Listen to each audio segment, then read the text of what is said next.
Keadilan bagi seluruh rakyat. Komisi 3 DPR menargetkan pembahasan RKUHP dimulai di awal masa sidang mendatang dan selesai dalam waktu 2 kali masa sidang sebelum akhir tahun ini. Keyakinan wakil rakyat itu terungkap seperti diberitakan harian ini setelah pemerintah disebut merampungkan daftar inventarisasi masalah rancangan Kitab Undang-Undang Hukum Acara Pidana atau RKUHP. Pembahasan RKUHP antara pemerintah dan Dewan bisa dimulai setelah reses berakhir pada 23 Juni mendatang. Keinginan berbagai kalangan, termasuk pemerintah, untuk mengubah KUHP sebenarnya sudah lama.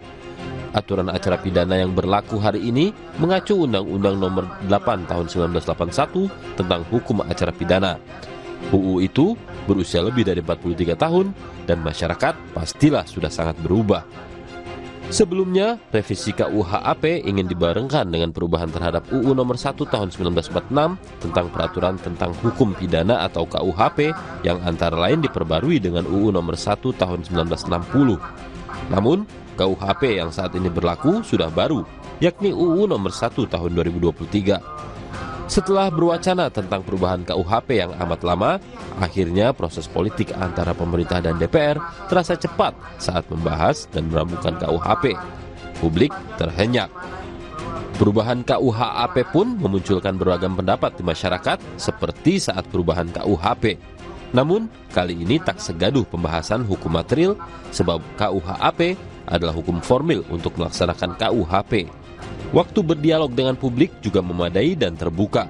Keterbukaan ini semoga berlanjut saat pembahasan RKUHP di Senayan. Partisipasi publik dibuka seluas-luasnya. Perubahan KUHP menjadi momentum penting untuk semakin meniadakan pengaruh aturan warisan kolonial dalam sistem hukum nasional. Apalagi peraturan peninggalan Hindia Belanda itu tak mampu menjawab kompleksitas persoalan, hukum, dan kebutuhan masyarakat yang kian maju. KUHP yang saat ini berlaku juga tidak responsif terhadap prinsip hak asasi manusia, perlindungan korban, kemajuan teknologi, dan metode penyelidikan, serta tidak memberikan tempat yang memadai bagi advokat pengacara. Perubahan KUHP ini pada gilirannya diharapkan mampu menghadirkan rasa keadilan dalam masyarakat dan menghargai kemanusiaan. KUHP tentu saja mengatur hak dan kewajiban penegak hukum, saksi, korban, pengacara, dan siapapun yang terkait dengan sebuah tindak pidana. KUHP mengatur prosedur penangkapan, pengasingan, penggeledahan, hingga pembuktian dan upaya hukum pula. Secara langsung atau tidak, hukum acara juga akan memengaruhi terwujudnya keadilan dan kesetaraan perlakuan di masyarakat. Karena itu, publik tetap harus mengawal pembahasan RKUHP ini kapanpun. Penyusun UU sebaiknya mendengarkan kehendak rakyat. Ada ketimpangan di masyarakat dalam memperoleh perlindungan hukum. KUHP yang nantinya dihasilkan pemerintah dan DPR janganlah sebuah aturan tambal sulam, tetapi harus bisa memberikan keadilan bagi seluruh rakyat Indonesia.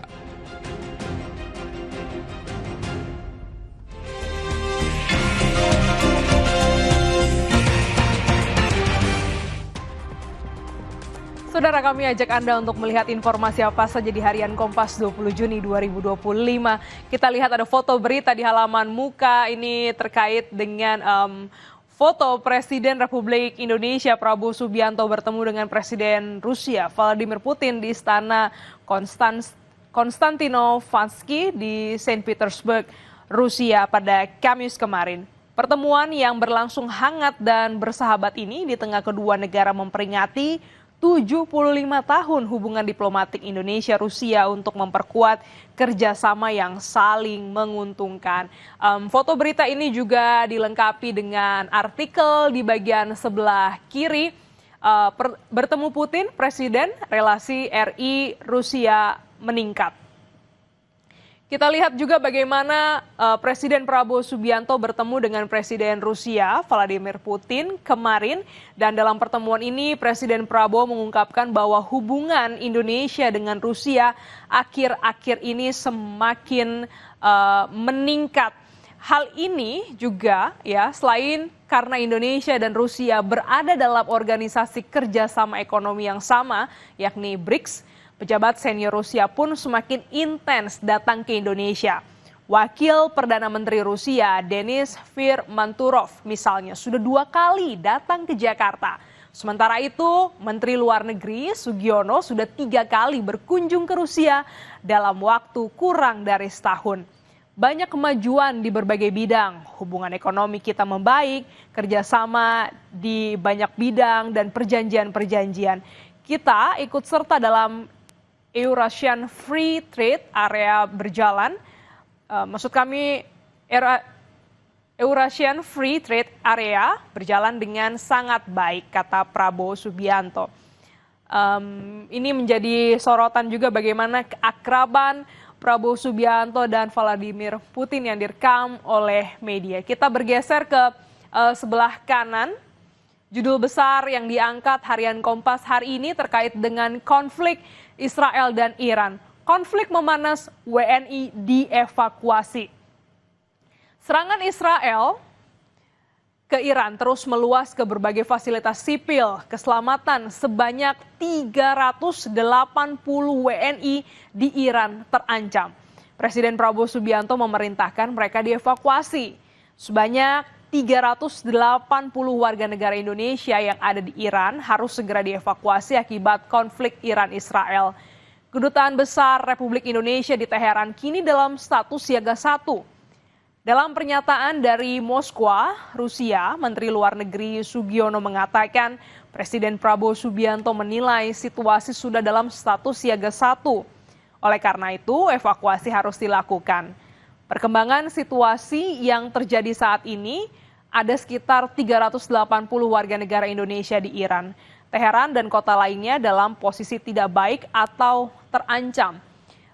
Tidak hanya WNI di Iran, saudara, tapi pemerintah juga berencana untuk mengevakuasi warga negara Indonesia di Israel. Kita lihat di bagian tengah, saudara, dampak konflik global, rupiah diperkirakan masih akan mengalami tekanan. Nilai tukar rupiah diperkirakan masih mengalami tekanan dalam jangka pendek akibat konflik geopolitik. Jika risiko geopolitik terus memburuk, beberapa pihak memperkirakan rupiah akan menembus di level 16.600 per dolar Amerika Serikat.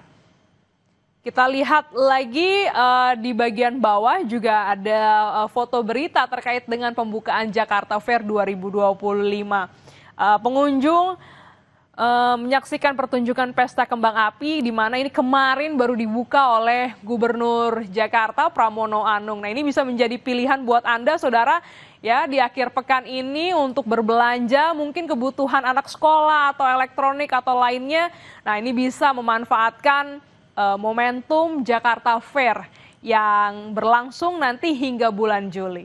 Informasi ini dan sorotan lainnya saudara dapat Anda baca di Harian Kompas yang terbit pada hari ini, Jumat 20 Juni 2025.